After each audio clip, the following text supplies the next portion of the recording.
For the last week, KXLY4 has taken you around the world to see Fairchild Airmen in action, helping fight the war in Afghanistan. Well, tonight our crew is home and sharing even more incredible memories from their 12,000-mile trip.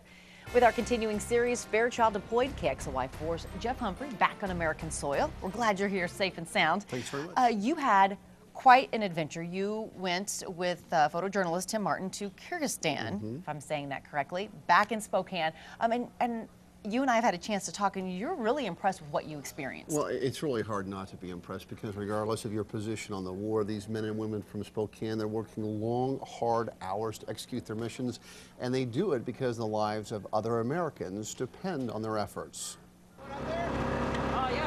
On any given day, there are several hundred Fairchild Airmen deployed in Afghanistan. In one way or another, they support 80% of all of the aerial refueling done over Afghanistan.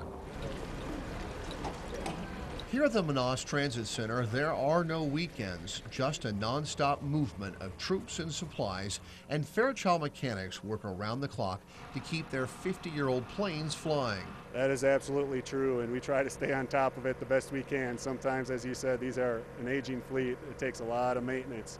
Most tanker missions are flown to support combat troops on the ground in Afghanistan. A lot of them are the same Marines who overnight at the transit center before moving on to the battlefield.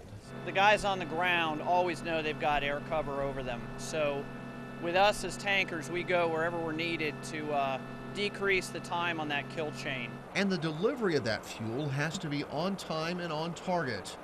This F-15 dove straight back into the fight after sipping from a Fairchild tanker. And each and every day they are saving lives because they're passing fuel to receivers, fighter aircraft, bombers, reconnaissance aircraft that are engaging with bad folks on the ground and taking care of business.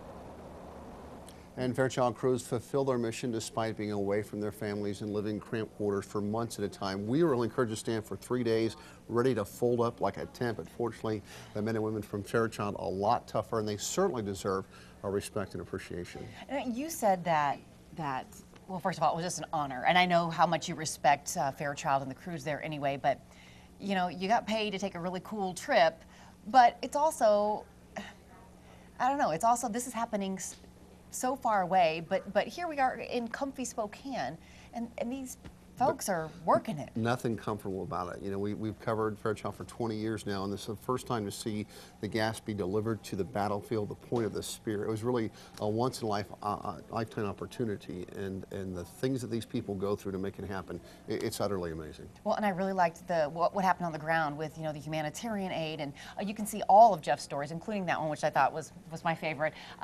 It's on KXLY.com. They also have a really cool slideshow there, so we hope you check it out.